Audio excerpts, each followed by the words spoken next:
The views and opinions of the Nissan Nation podcast are simply that. They are views and opinions of its guests or hosts. They do not reflect Nissan corporate or otherwise. Now, a DRB and KGB media presentation, the Nissan Nation podcast. Hit it, Kelly.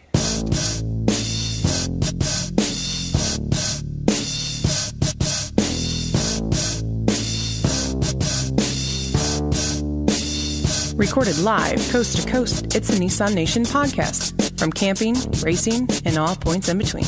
The NNP is your Nissan Nation podcast. Now start your engines and welcome in your hosts, David, Danny, and Holden.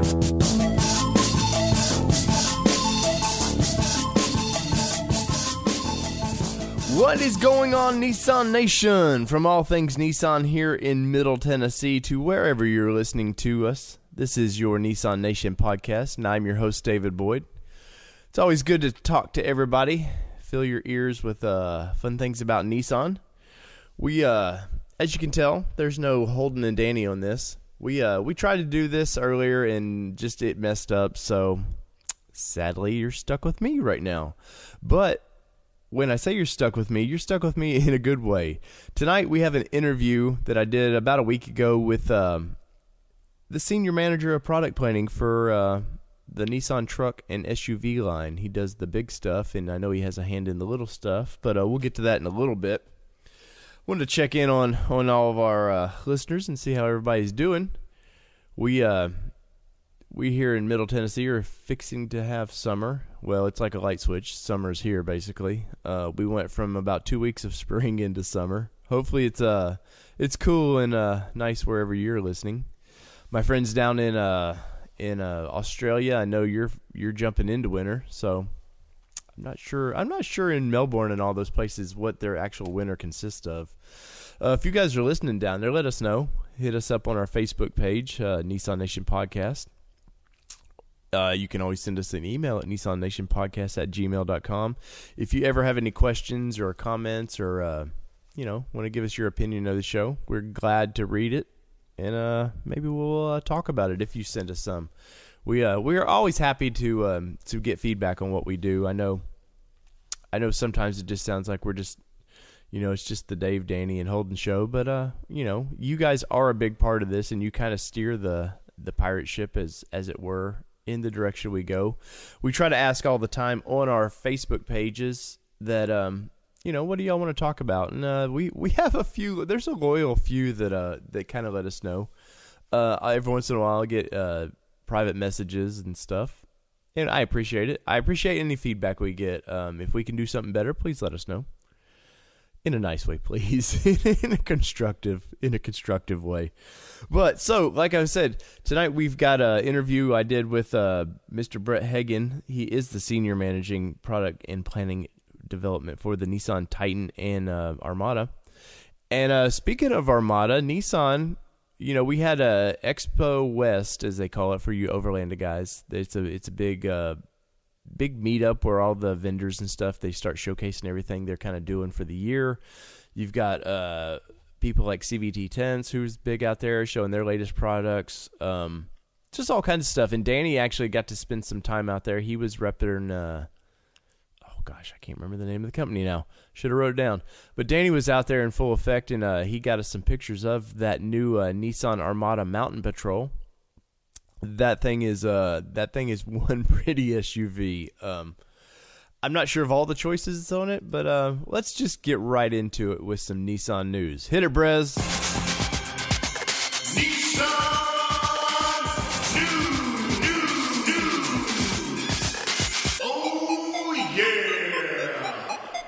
Thank you, sir. Thank you for that intro. So Nissan, they've done this in the past with their Wounded Warrior Titans, where they do like to do special vehicles. And this past winter, they did an Armada, and I think they put snow tracks and stuff on it, and they called it the Snow Patrol. Well, hey, it's summertime, and Nissan has taken notice of the overland off-road side of things, and they built an Armada for overlanding. And what did they start out with? They put some big 35-inch tires on it. They give it a big lift, about 6-inch lift. Off-road bumpers front and rear. There's a rack with a tent and a an awning on the side of it, lights everywhere. Kind of what you would expect to see from an off-road vehicle. It's got a big winch on the front. But what they did was they asked their audience. They said, "Hey, help us build this thing." So they give a list of options. And forget it was some Nitto tires. You got an option of either their trail grapplers or their more all-terrain tires. I think there was just a couple things they actually let you choose on. But what they did was, so they went through and built this thing. And I'll go through the list. So they added Nitto trail grapplers, 35-12-17s, which is a big tire. That the Armada, I believe, comes with a 33-inch. So, it's about a 2-inch bigger tire. They did if you're going to do a lift, you better do the Icon suspension. They went with Icon tire or rims. What else we got there? Of course, you got to have if you're an off-roader, you got to have a high lift jack of some type, right? Yeah, of course. They went with a company is either hit or miss. I know some of you like them, some of you don't. But Calamini did bumpers on it, front and back. They did rock sliders, and they did their 6-inch drop bracket lift with those Icon coilovers. Factory 55 closed loop winch hook. I mean, that's probably the best in the biz. They went with the ARB fridge, ARB drawers, air compressor, CVT tent, who I'm a big fan of.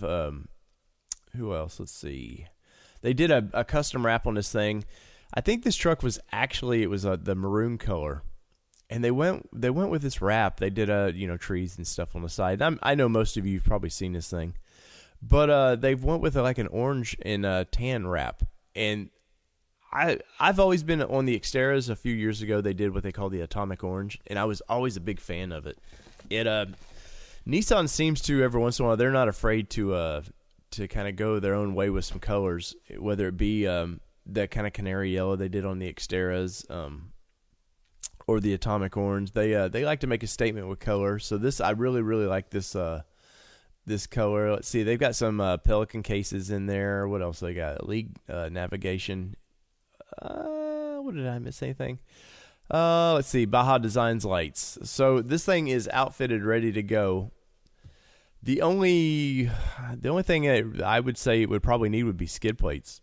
The drop bracket lift generally is prone to if there's rocks. When you do a drop bracket, I know IFS system rides better than like a straight axle, but when they do these drop brackets, it's like having almost a straight axle, because you're even though your tires get you off the ground and the truck, the body and everything's getting off the ground, I don't feel like with the drop bracket that you're still exposed. And I know Calamini on their trucks make a skid plate for this. So I would have liked to have seen that, but hey, what am I complaining? This is a $60,000 vehicle that they upgraded, man. So you cannot complain about that. Nissan, they kind of did a reveal on this thing. It was the video was it was a little dark. So they had a Miss Wendy Orthman, hopefully I said that right, did a presentation on it. She's with Nissan, and she likes our Instagram page. So big thumbs up for us on that. But they did a reveal on it, and they kind of went over and talked about it a little bit. It was, here, I'm just going to blurt right into it. I know this isn't the most professional thing you've heard me do, but let's see. Where does it come right in? Armadas that you may see on suburban streets in America. So we wanted to help you imagine what it would look like if we were to take that Armada and really turn it into the ultimate family adventure vehicle, the Nissan Mountain Patrol. So without further ado, let me introduce you to what we came up with, the stunning Nissan Armada Mountain Patrol right behind me. It's always nice to have those helicopters in the background when they're trying to do a live video. It should be like no Armada you've ever seen before. Obviously, this is a project vehicle and one of a kind. Too bad it's not more of a kind, because and I've I think seen a lot of Armadas on the streets, but I've never seen one with a tent.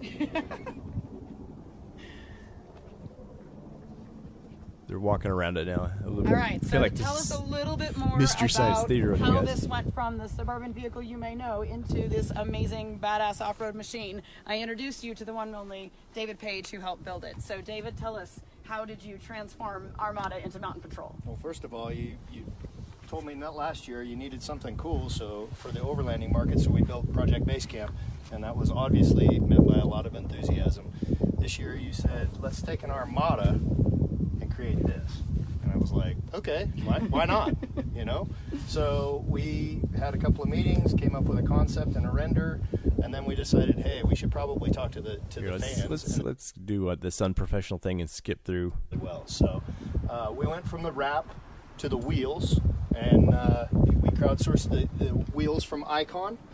They chose the rebound over the Icon shield, and I think it fits very, very well with the color scheme that we came up with. Nitto Tire, of course, helped us out with the tires, but I was like, well, are they going to want trail grapplers? Are they going to want ridge grapplers? And I kind of figured you'd want the more, less mud tire looking and all terrain for those those laymen. Chose the mud tire, so of course went with what you guys wanted. We had to get a lift in there though, otherwise we couldn't even. Sorry for the wind noise, it, everybody. So, this we was got together with Cal Mini. live video. Steve helped us out and created a 6-inch drop. Here, let's try to get out of this a little bit. Designs, LP9s on it, as well as XL80s up top. And they really look awesome. Arguably one of the best lights in the segment. We loved it, and it fits the bill very, very well. When you're overlanding, you might come into some situations where you're gonna go rock crawling, and you obviously want to protect the side of your vehicle. So Steve from Cal Mini came up with a really nice rock slider, as well as a step to get people up into the vehicle. Up on top, you can see we went to obviously when you're overlanding, you need a tent. When you're we're going camping. Gotta have a place to sleep. Glamping on wheels. Yes, exactly. So let's fade that out, and I think probably my audience has seen this thing, but yeah, so they just walk around, and I feel like just my one nitpick of this, and I know Holden had opinions on this that I'll try to edit into the show a little bit, but they I feel like Nissan sort of like they don't know where to go with this a little bit, and even the Wendy and everybody that talked about it. I know that's their job to discuss it a little bit, but sometimes I feel like they don't exactly know. I mean, they build a vehicle or they send it off, and other people build on this thing, but like they don't exactly know this community very well. But my hat's off to them. I mean, the presentation was nice. The vehicle is stunning. I really, the more I look at the graphics package on the side, man, I'm like, please build this truck in orange. It's just gorgeous. But, and I know this truck ended up at Expo WEST. So if you were out there, man, please post up on our Facebook page and tell us what you thought of it. I know it was just driving around. I mean, this just like what they did with Project Basecamp last year. They build it. I think they kind of just give it to some people in the community, and they just take it out for adventures. So I'll be excited to see what Nissan does with this thing, and hopefully we'll get it on the East Coast for Windrock, and our East Coast people can see it. Because the cool thing about you West Coast people here in the States, and I feel like I'm missing out on Australia and my audience in Brazil and everywhere, but here in the States, man, we're so divided. Like, we have a large population on the East Coast. I mean, it's incredibly, other than just around Los Angeles and everywhere, like the most population is on the East Coast, but the most adventure is like in I would say the Middle West, where you got Arizona, Utah, Colorado. That's where all the cool exploring is really getting done. And we don't get to see a lot of these cool vehicles that much. So please, Nissan, I know you listen to this show. I've discussed it with you guys, but please, Windrock would be a great place in September to show these things off. You've done it in the past. You've brought out the Cummins diesel and a couple special builds, the Wounded Warrior Titan. But bring it, please. I want to see this. I want to get my hands on this cool ass truck. But back to the West Coast thing. So when you're out in the West Coast, man, yeah, you're building all these cool vehicles, exploring. It's just mall crawling. And when I was out in Moab a few years ago, my first time out in Moab, I'm driving in, and I think I've discussed this on the show before, but I'm driving in, and I land towards in Colorado, Grand Junction, which is the northwest corner of the state, and it in itself is like nothing. I'm used to green. I mean, even in the winter, it's green here. But you land in Grand Junction, it's just tan, and it's just the coolest colors. And then, so I'm driving off 70, and it's just the coolest tan colors. And then I forget what the road is that goes from there into Moab, but all of a sudden it's just these red rocks everywhere, just like somebody just threw some paint on it. And yeah, man, you guys out there it's so great to be out there. And I've been out the past, I think 4 years I've been to Moab, some for Gone Moab and just some for some adventures like we did with the Rogue Overland crew for their summer adventure. But you guys, hats off to you guys. You have it all out there. So back to this thing. So they went through and they talk a little bit too about the Armada itself, because it's got a 390 horsepower engine, which is the same one they put in the Titan. It's the 5.6 liter V8. The thing, its towing is like 8,500, which is not bad considering. I feel like the numbers could be almost. I would like to see it at 90. You could add another 1,000 to me, and I'd be super happy with that vehicle. Even though now you're adding bumpers and stuff, and I know that has to take away a little bit of it, but 8,500 is going to get you your boat to the lake, which is kind of, I think, what they look for on these. The vehicle, Nissan, and I'll kind of whine a minute. Nissan, man, just stop teasing us, calling this thing Armada Patrol thing. Just give us, I really feel like if you branded this thing Patrol, or this, if you would have just killed off the Armada last, like Generation 1 Armada, we tried to what we thought was the American thing, and now we've got the global. The Armada is the global platform Patrol. Other than we don't get, I know the front end, some of the framing is a little different for our crash standards, and we get no lockers in ours, which is kind of a bummer. And in this interview that you're going to hear in a little bit, he goes into that a little bit. If you want something, you've got to be positive and loud about it, let Nissan know. But other than that, we are getting basically the global Patrol. The thing is wicked. I know you've heard us on the podcast a little bit. I went around for, do I want the Titan or did I want the Patrol or Armada? Sorry, American audience. But I kind of kick myself now. I kind of wish I would have gotten the Armada, but it is. That'll probably be my next vehicle purchase in about a year and a half. I seem to go through about every 2 years. I seem to go through a Nissan. So hey, Nissan, come on, man. I push your brand like no other. You want me to test drive a vehicle for a few months? I'm happy to do it. I know Danny out on the West Coast would be happy to do it, and I can't say about Holden. He gets to test drive any Nissan he wants. Anyway, so I digress. So back to the Mountain Patrol. Quit teasing us with these things. Just call it a Patrol or whatever. I would so like to let you guys know what Holden's view is on this thing. I think he like a lot of us in the off-road world are like, you tease us with this stuff and you don't do anything with it. Much like the Titan Warrior, you tease it and then we get nothing of like it. So, if you're going to tease us and acknowledge the overlanding off-roading community, give us a platform that we can do it. And I'm thinking Xterra, but give us something. Anyway, so Nissan, they've got all kinds of news. Let's get to the next topic. Nissan has announced a reservation program for the Altima. Let me rephrase it. Nissan announces reservation program for the exclusive Altima Edition 1, the most redefined version of the all-new Altima. So let's click into here, and I'm going to act like I've read this, but I haven't. So coming June 15th, us in the United States are going to get to throw some money down towards the new Altima. And I know we talked about it a few episodes back. This thing is wicked looking. I think it's really going to change the market for Nissan with this. I know the Altima's been a popular platform that's it's taken down by the Rogue right now. But I think Ford announced, hey, we're not going to build cars anymore, or we're going to limit our cars to one or two. I really think like your brands like Nissan, Toyota, and Honda are just ripe to just go, okay, we'll just eat up more and more of that market. And brands like GM, who seem to throw darts at things and hope that they can sell some. I don't know what they're doing. I know even Fiat said that they're backing off of cars a little bit.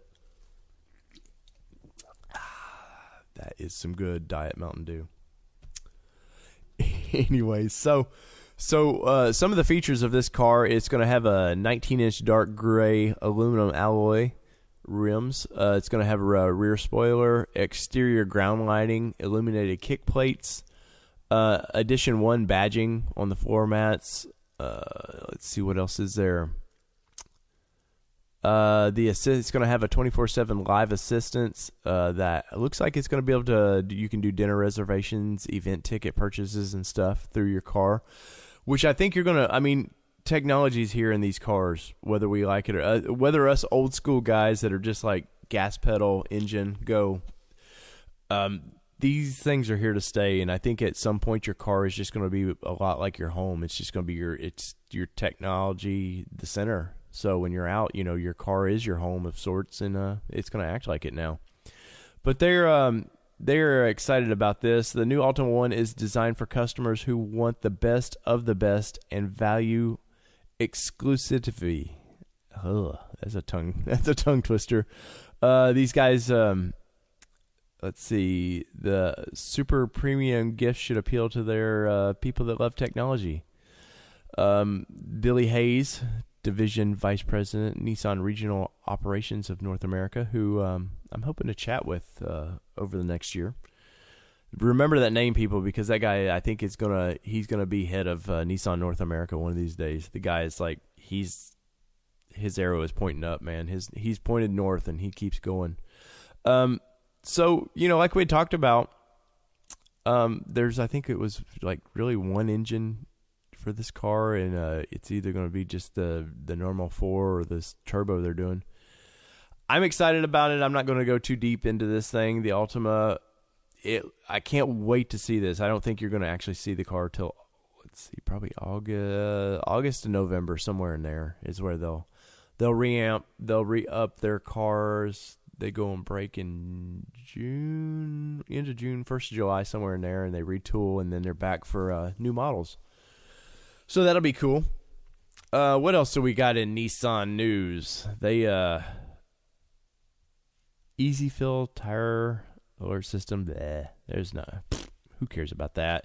They had their, we talked about it a few shows back. They built their trailer that they made a grill and stuff out of. May 16th is National Barbecue Day, which has passed, if I remember right. Yep, today is the 23rd for those that care when I record this. But so they had it looked like they had a kind of a competition, and they had their crew there doing their thing, and it looked fun. I'm not going to get big into that video, but there is a video. If you go to nissannews.com, you can watch that. They did it in the Smoky Mountains here in Tennessee, which is towards Gatlinburg, Tennessee, and Knoxville for those that care. Home of University of Tennessee for those in Tennessee that care.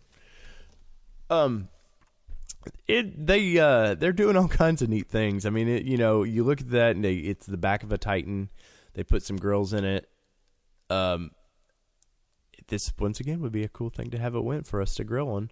Just hint, Nissan. That's windrock.com, by the way. Wheeling enthusiasts of Nissan trucks.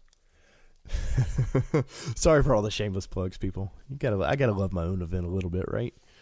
But it looks cool. Like I said, I'm not gonna get big into that. It is what it is. They also, Nissan's talking about expanding their ProPilot assist technology to different vehicles. Let's see, Rogue Sport. I want to say that the Kicks is going to get it too. I won't get into that. Nissan announces the Kicks pricing. I think Danny went over this a little bit. It's $17,990. Those in Brazil, you guys already know this vehicle, and I think you love it because that's why Nissan would be bringing it up here to kill off our beloved Juke. What else we got? Of course, the Star Wars stuff.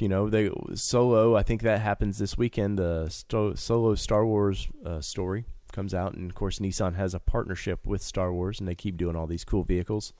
they did their version of Millennium Falcon. It was cool. And Miss Wendy, who we just discussed a little bit, she was at the red carpet for that. Very, very cool. And speaking of red carpet, let's just get into it. So, my little introduction. So, my friends over at Regal Nissan, who are proud to be a part of this show, the Scott family, they are super cool, man. If you're an East Coast man, and you ever need your Nissan, I don't care if you don't live there. If you need your Nissan service or something, talk to those guys because they are super nice. They're a family-owned, one of the last family-owned actual Nissan dealerships. It's not some big conglomerate and that's the whole auto industry. But so that they're very cool. They're passionate about what they do. Should I say pow like Mark Maron would? No, let's not go there because I'm not drinking coffee. But so through them, and of course I have connections here in Middle Tennessee to Nissan, but through them they give me an in to discuss some Nissan trucks with Nissan. They give me the path to get there, and they set this up for me with Mr. Brent Hagan, who once again is the senior manager, product planning and development for the Nissan Titan and Armada. And the audio, I will say the audio is not the greatest, so please don't beat me up about it. But the interview is I'm really happy with the way the interview is. We're hoping to do more with Nissan.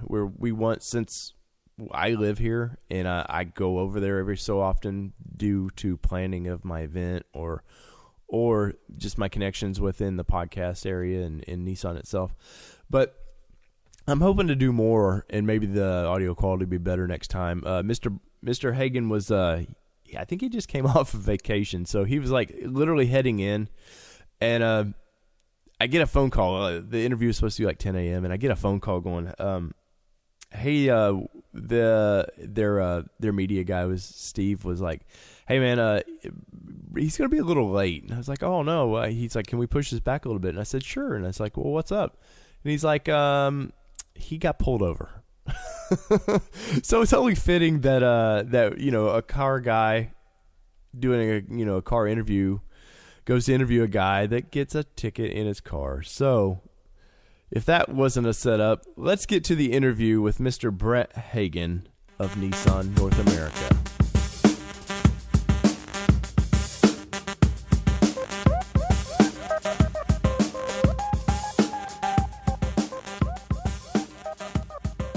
All right, so tonight we have Mr. Brent Hagan, who is the senior manager of, product planning for the truck line?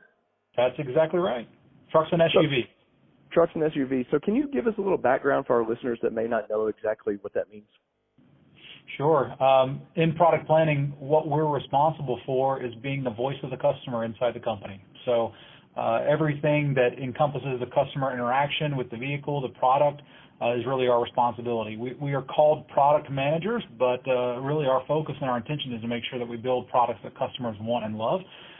So we are involved with the upstream. We are looking at future products and how to improve them, who we want to target, how we want to position them, what features we need to offer, what's going to be the customer interaction with the vehicle on a daily basis, how can we improve all of that. And so we're looking at ourselves and our competitor vehicles and just trying to figure out how we can make products better for our customers in the future. Well, I know a big portion of that has got to be the new Titan, isn't it? That has been the last, almost 7 years of my life now, has been the creation, the conception, birth, and obviously the planning for all the improvements over the life of the current Titan, the Titan XP. Can you give our listeners that may not have test drove the new Titan, can you give them kind of the background of the Titan line just a little bit? I know you had the Generation 1 that was kind of your intro into it, and then you've taken that and just really developed a massive truck. Yeah, we launched the Titan in model year 2004, and the truck was fantastic. We hit a sweet spot. We innovated with things that nobody had previously seen. We were the first to do bedside storage, the first to do a spray-in bed liner, the first to do a Utilitrack system, on and on and on. And then honestly, we let the truck stay in the market too long without a refresh. There's a number of reasons for that, but that's just the honest truth. And so we really wanted to come back and make some noise, again, innovating and finding great opportunities to improve the customer experience with the next generation Titan. So we launched first with the Titan XD in 2016 model year, with both the gas and diesel versions. Obviously, the Cummins diesel and the white space that we created for the Titan XD is what we call it.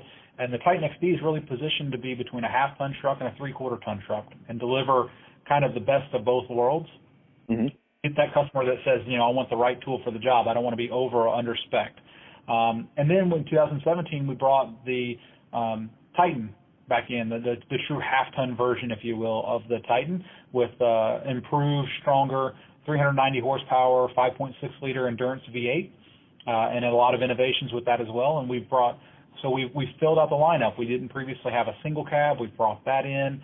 We have Titan and Titan XD, all three cab choices, gas, diesel, two-wheel drive, four-wheel drive. So really one of the key things for us was to having a full complement, a full stable of trucks that would satisfy all the customer needs and demands. Right. Do you feel that from generation 1 to generation 2, that was kind of a missing thing of kind of having that normal box truck or that single cab work truck that would have kind of helped you on that market? Yeah, we talked to a lot of customers and we heard feedback that it impacted us in multiple ways. First is we didn't have a full suite of trucks. We didn't even offer to more of those entry level buyers. We didn't offer to the fleet customers and the customers that came in and said, I need to buy 2 crew cabs and 4 single cabs, and I need a diesel and this, that, and the other. We just didn't even play in that space. We didn't have anything for them, so we weren't on their shopping list.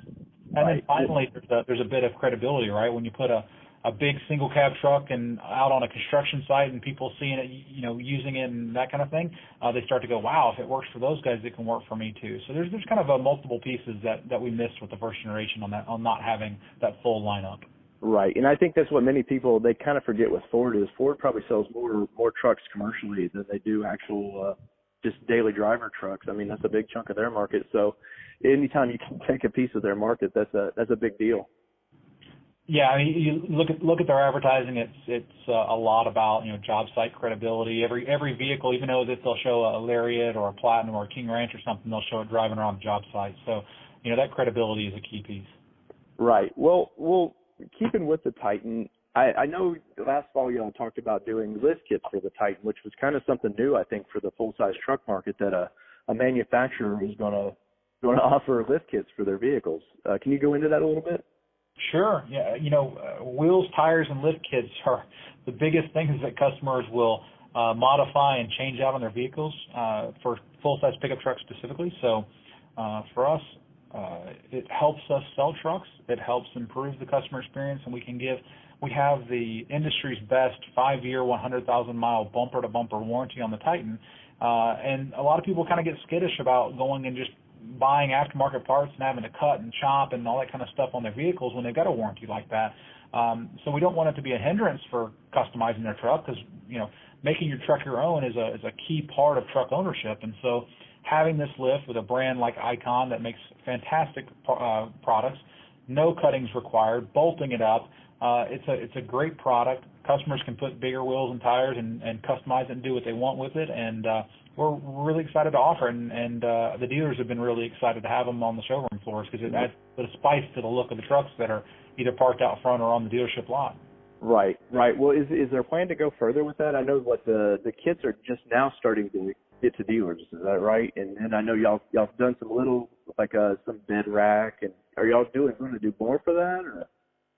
Yeah, the dealerships now should have some stock, and obviously are getting more stock of the Titan and Titan XD lifts, because we have it for both gas and diesel. We never say never. We are constantly trying to push and find other ways to help the customer experience, help the dealers with offering products that are easy to bolt on, easy to put with and sell with the vehicles. So we're constantly looking for new and great opportunities. Overlanding is a big deal right now, and that really. Oh yeah. Yeah. So we've got the what we call headache racks, or the old light bars, or if you're a fan of the '90s like I was or grew up in that time, the Walker Texas Ranger bars. Right. Right.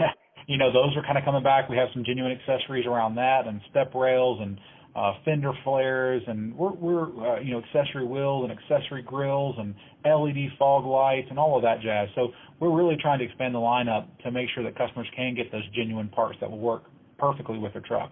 Right, and anytime you can do all the financing together, that's just a win for everybody, I think. Absolutely. Well, kind of keeping with the Titan, just one more question on it.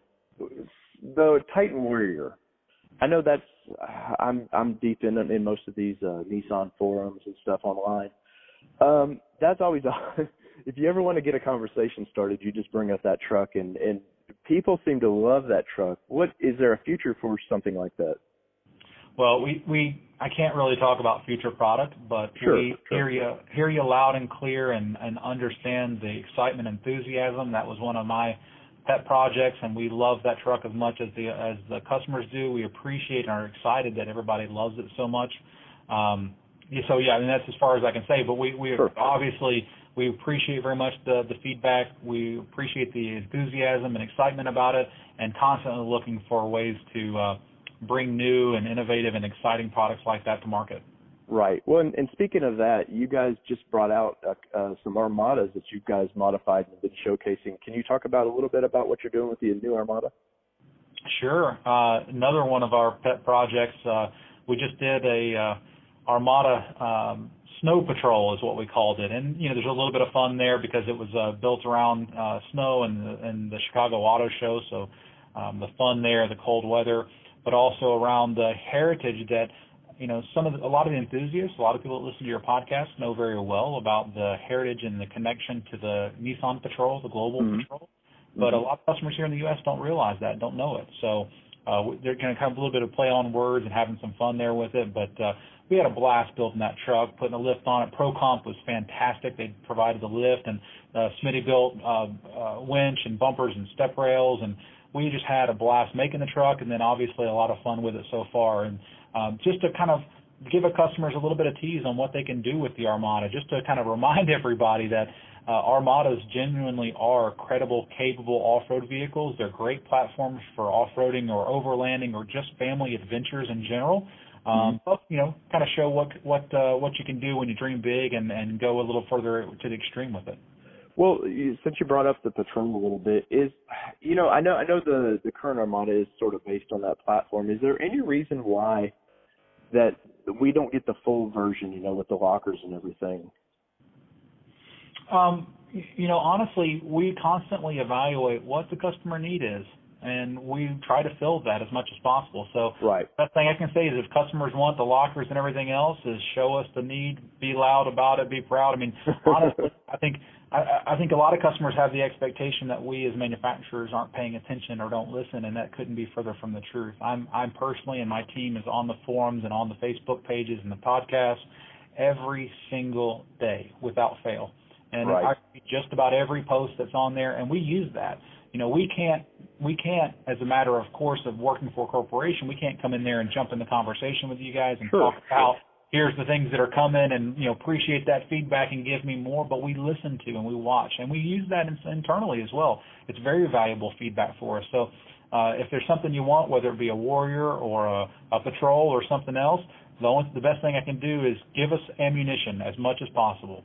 Right. And I think most people on the internet these days, you hear a lot of negatives and why don't they do this, but they don't realize that people are paying attention to these things, and I know for a fact that I've made many connections through Nissan that way of just talking about it, and you guys are listening. And I think the average buyer doesn't understand that, and it's good to hear that you're actually speaking that to the audience.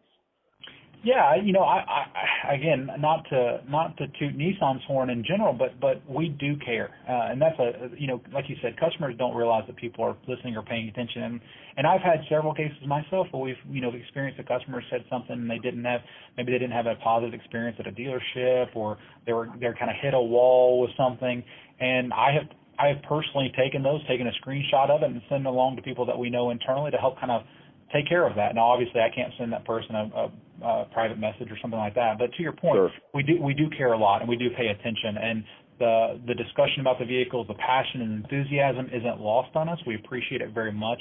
and we use it as much as we possibly can to improve the overall customer experience in various different ways, whether it be developing new products or helping them maybe with, hopefully behind the scenes, helping them with maybe a problem that they have. Right. Well, did you see a problem when y'all had the previous Armada, and of course it was based on the Titan platform, if I remember right. When it came time to kind of update that, and you brought the global version, was there? Did you feel like it was just we have to bring this truck, or was it just hey, this truck it sells and we like the design? I mean, because it's very different from the previous Armada. Can you touch on that just a little bit? Yeah, we're constantly looking, like I said, for customer feedback. And when we evaluated the customer feedback that we had and looking at the previous generation Armada, a lot of it aligned very closely with what we were offering globally with the Patrol and then even locally with the Infiniti QX80. It just made a lot of sense from a number of different ways. It made sense to bring that product to market. And honestly, the feedback has been outstanding. My wife, we have one right now at home in the garage, and my wife drives it and loves it. We take it on family adventures and go all over. And so it clearly ended up being the right choice, and it really was just the result of the right product available to us, aligning very closely with the customer feedback, and so it was just pretty much a no-brainer. Sure. And I mean, it's a classic design, and it's almost to me a throwback design a little bit. Just it's got that classic truck grille, kind of like the Frontier, and a little bit of the previous Titan in there. I'm a big fan of the Armada. That'll tend to be me and my wife's next vehicle. I'm currently in a 17 Titan, and we've kind of kicked ourselves a little bit because it came time to buy one, and we were like, do we want the pulling, or do we want just the more of the luxury vehicle? And we made a good choice, but the next choice is going to be a better choice, I think, for us. Yeah, well, every family has individual and unique needs, and that's why we have multiple products. And there are people out there that are perfect Armada customers, and there are people that are out there that are perfect Titan customers. And there's a lot that's common, like you said. I mean, the powertrain's common, and they're both body on frame and 4-wheel drive and very roomy, comfortable interiors, and you can fit multiple people. But right back to that comment about Titan being the right tool for the job, there are different tools, and you use I guess an adjustable wrench one for one purpose, and you use a box-in wrench for another, right? And so they're common tools or similar tools in a lot of ways, but they have different uses. And so I think same way with the trucks, and we appreciate very much the feedback on Armada. I love the truck too. We just got back from a long weekend trip, and it was just perfect for all of our uses for my family of 4. Right. Now, if we could only get their Armadas up to maybe 30 miles a gallon, I'd be super happy. Sure. We're working on that hard, I promise. Oh, I imagine with the federal regulations y'all have to go through, I can imagine that's a goal. But kind of wrap it up a little bit. Speaking of that, how do you see we've been in a real low time for gas prices. We've kind of went back a little bit, and now we're starting to see kind of gas prices trickle up a little bit. Do you think, because I know Ford just announced they're going to quit selling cars, do you see like, hey, no, the SUV truck market, that's the body on frame market, that's here to stay? Is that where kind of the future holds for any car maker, you think? Well, body on frame didn't go away. Obviously, the sales volume did dip when we got up to $4 or $5 a gallon gas, depending on where you are in the country. But there will always be a clear need, a foundation, if you will, of customers that need body-on-frame products.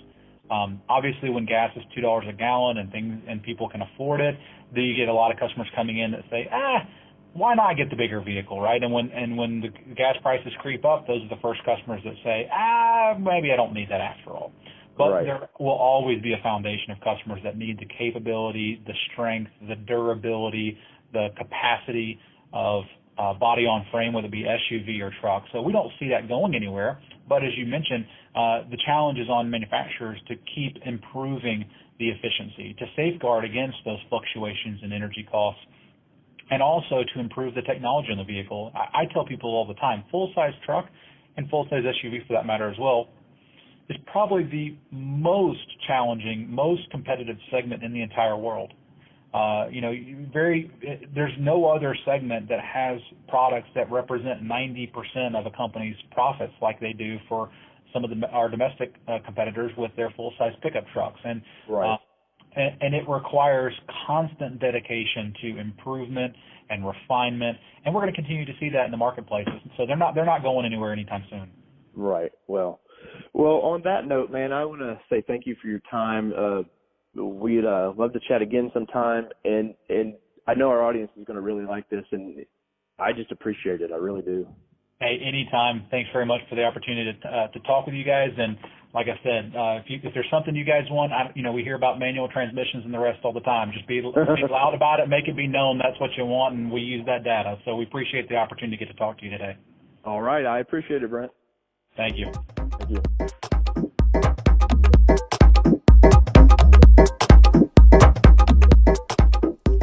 There you have it, guys.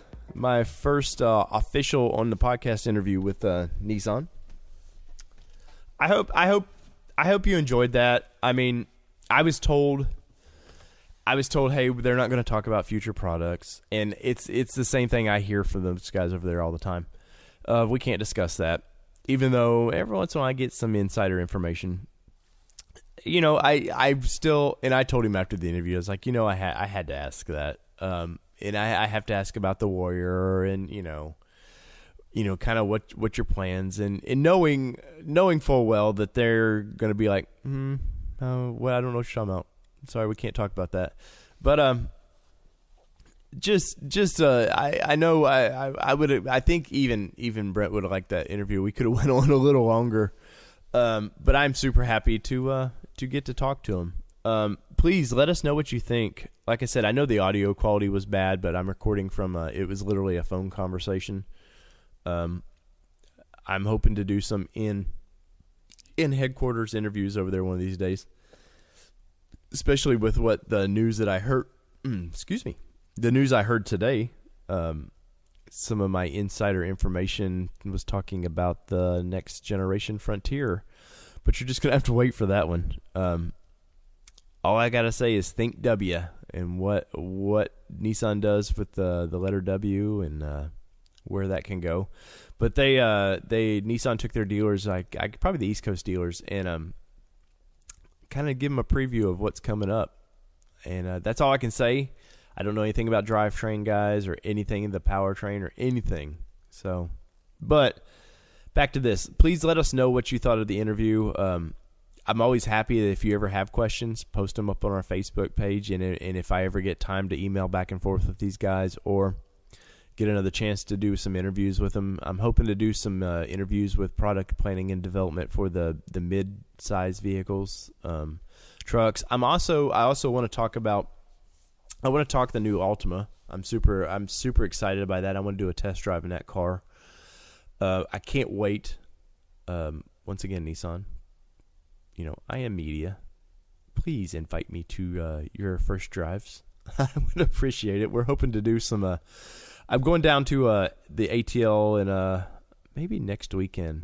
I got to get with Holden and find out when I can do this. But I'm going to do a bunch of test drives for our Facebook page, or I'm sorry, it'll be on Facebook, but our YouTube page. So if you find us on YouTube, I think it's Nissan Podcast on YouTube is what we go by. Find us over there and subscribe, guys. We want to do a bunch of more live stuff. We want to do live streaming when we do these things and when we're talking to the guests and stuff so you can see what's going on. And the only way I can do that is I need at least 100 subscribers. Now, when I'm talking a global podcast, you wouldn't think it'd be hard to get 100 subscribers, but it has been. So if you haven't yet, go subscribe. We've got some older content on there. We've got some stuff from me and Danny out at the California Speedway, so the event we did out there. There's a couple other things. We're hoping to add some more. I'm hoping to show some builds that I'm doing. But go over there and do that. And if you shop with Amazon, click over the NissanPodcast.com or NissanNationPodcast.com. Go through, click the Amazon banner. That's all we ask. You click it, do your normal shopping, and we get a very small percentage of the sales. It doesn't cost you anything. Amazon just gives us a kick of their share, gives us a little bit. And it's just for promoting them, basically. That's it. I don't ask what you buy. I don't care what you buy. I hope you buy Nissan, stuff that goes on your Nissan vehicle. But other than that, just do what you do, and we get a little small percentage of that. Also, on the website, we have some new patches that we came out with. We've sold a bunch of those so far. Super excited. I'm super impressed how you guys have bought them, and obviously all that money goes towards supporting the show. We do have a small sponsorship deal with Danny and his race vehicle, so some of the funds go directly to Danny's race vehicle. Grunt Force Racing, Grunt Force Racing, I think was his name of his race team. But we're trying to gather a bunch of funds so we can send him a steady cam, so his YouTube videos at DeGroot X are not as shaky, and I feel a little more professional because Danny puts out professional content. He just needs the tools to make it look a little more professional. And if you are looking for Nissan parts, go to our buddies over there at Regal. I think it's Regal, RegalNissan.com, I know, but what is it? RegalParts.com, I think is what it's called. They're where they do OEM parts. They offer discounts if your club is looking for a partnership that you can get some special discounts for your club. Hit holding those guys up over at Regal Nissan. And other than that, that's about it. I know this is a little bit shorter show than you're used to. I've got Holden coming in. Hopefully, I think it's tomorrow. But we're going to discuss his thoughts of the Generation 3 Frontier a little bit, what he thinks is going to go on with it. I know they're going to refresh the Titan coming up. This version now is in 3 years. I bet it's 2020s. I bet is when you're going to see the next version of that. I know Nissan's been telling us the 2020s when the Frontier comes out, and I know they got a bunch of things with their cars. I know the Sentra's due for a refresh. Maxima's actually due for a light refresh. Rogue's due for a refresh. So you're going to see a bunch of Nissan news coming out, and we can't wait to talk about it and bring it to you. So from everybody here at the Nissan Nation podcast, can I talk tonight? The Nissan Nation podcast. From my beautiful wife Kelly, who does my intro, to my buddies over at Regal Nissan who help keep us in line and keep us on the right path when we're talking about things, and say, hey, come on, talk about it right. This is what it really is, because this is the podcast of misinformation. My buddy J.R. Carey, who helped do the music. My buddy Breslin, who does some of our music, and you got to bug him to do some new intros. But and of course Danny over there on the West Coast, keeping that place down, keeping it chill. Follow us on our socials, Instagram, once again, YouTube, Facebook. If there's a new social and I don't know about it, I'll find it eventually and follow us there. But so from everybody here that helps put on the show, my name is David Boyd, and we are out. Peace, everybody. Love y'all.